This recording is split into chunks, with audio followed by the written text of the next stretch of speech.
Pain was an invitation to place attention in such a geometry as to restore the symmetry we call healing. So the activity of saying, oh, my foot has this huge pain in it, instead of saying, that's a pain in the ass, and I must declare war on pain. No, that's a mistake. What you need to do is say, oh, dear foot, you're inviting me to place attention there. And the attention creates the still point, which is the centering force, which creates a phase sorting of the electrical field there, which turns the dull pain into a sharp burning pain, which is a great gift to focus the pain. At which point, the asymmetry becomes symmetry, because compression is the only possible way to sort anything. And so that, in effect, restores the electrical symmetry we call healing. Yeah. The question was, what do I think, thank you, what do I think of the most appropriate nonlinear energy device source, the new energies technologies? I worked with Adam Trombley and the Faraday Disk Group. I worked with Tim Wilhelm. I worked with Tom Balone. I lectured at the first International Symposium on Nonlinear Energy Device Technologies in Atlanta, sponsored by George Hathaway. And my most recent newsletter on the website is the same as the title of my talk at those conferences, which is why free energy devices are not free. And essentially the message is this.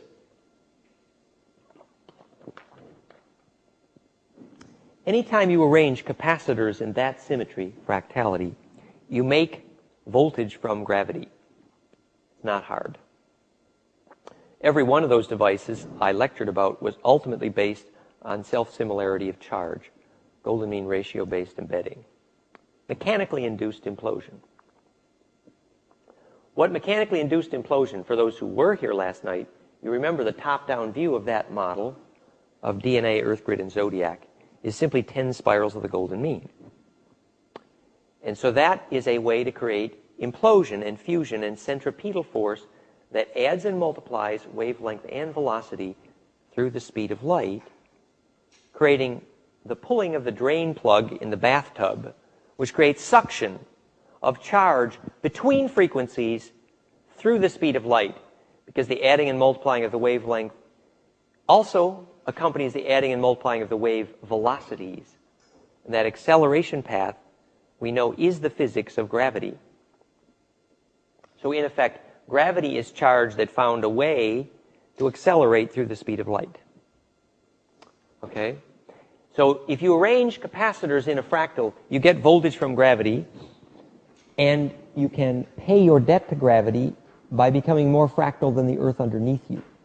The gravity in any structure is proportional to the self-similarity of the inside to the outside.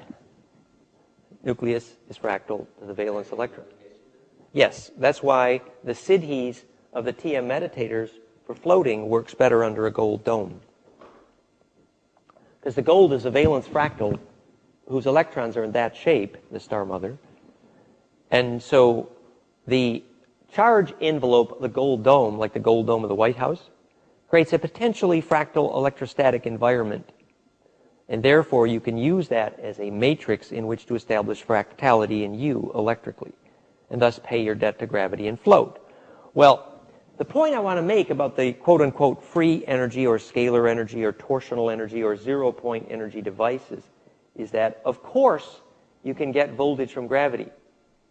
What you need to understand when you do it is you are bleeding the gravity field of Earth.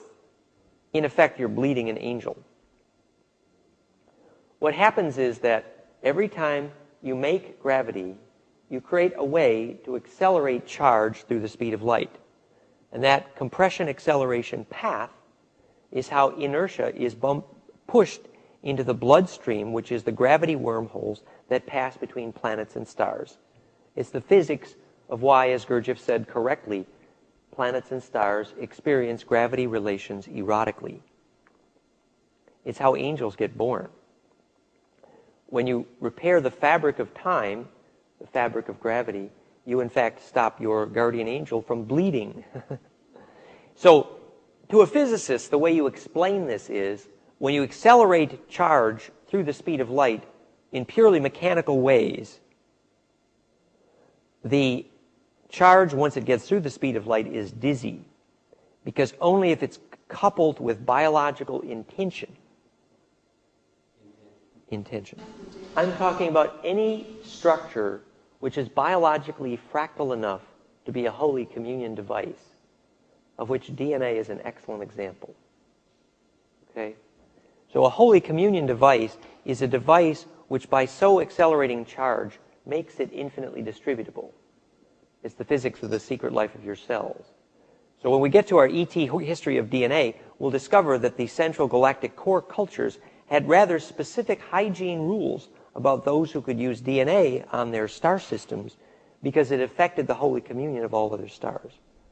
Yeah? But instead of Ark of the Covenant type energy, I was just thinking of something like heat transfer of some sort. Something that's not necessarily as esoteric as what you're describing. Yes. Well, all of those devices, when they go over unity efficiency, are using implosion of the gravity field. All of them. So essentially what our yearning is when we say, I got an energy crisis, my planet is dying. What we mean is we are kids who failed to be weaned. Okay? Weaning is the process by which you go from the stored sunlight. We're driving around in cars powered by dinosaurs farting. The ETs consider that humorous, right? Okay? The reason we're doing it is because we have not been weaned. The weaning process is the activity of learning to metabolize starlight directly.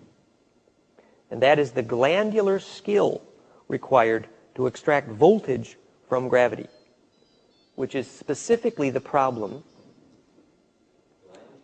Yes, glandular skill to extract voltage from gravity.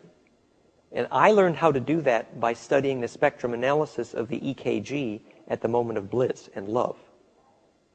Okay, so when I was lecturing internationally on nonlinear energy device technologies, I stopped the day I first spectrum analyzed an EKG during love because I'd realized I'd found the answer electrically. Okay, so the process of weaning off of fossil fuels, the only possible sustainable end to the energy crisis is the biological skill to attract charge. That relates to then what we'll get to when we look at the heart tuner, measuring life force, the extension of Celestine prophecy as we discussed last night.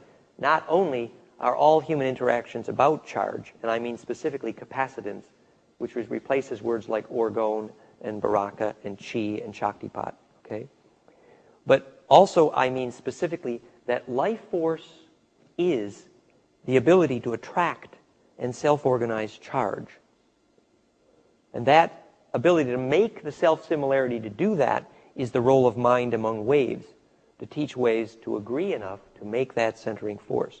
At which point the energy crisis is over. Until which point, however, the gene pool is sucking a mother that's dry. Okay? That's the only long-term solution. Literally, biological bliss is the only possible long-term solution to the electrical nature of the energy crisis. The question was how shape relates to feeling and how that, for example, could be a clue to healing AIDS, was the question, to repeat it. The article that I would recommend is soulinvitation.com/cancer, which is on the CD and on the web in the cancer folder. And in it, we notice that a cancer cell is spherical, literally, whereas a healthy cell is an egg shape whose length to width ratio is golden mean. Okay, so remember last night when we were discussing how the egg arranges its nonlinear dielectric capacitance, the egg white, into the symmetry of an egg in order to become a projectile for sending and receiving charge. So the symmetry of the cell's ability to project and receive charge determines whether you have AIDS or cancer. Specifically, cancer occurs at the moment at which the cell membrane fails to respond to touch by inhibiting replication. So the only definition we've ever had for cancer is something called contact inhibition. That is, if the cell touches another cell,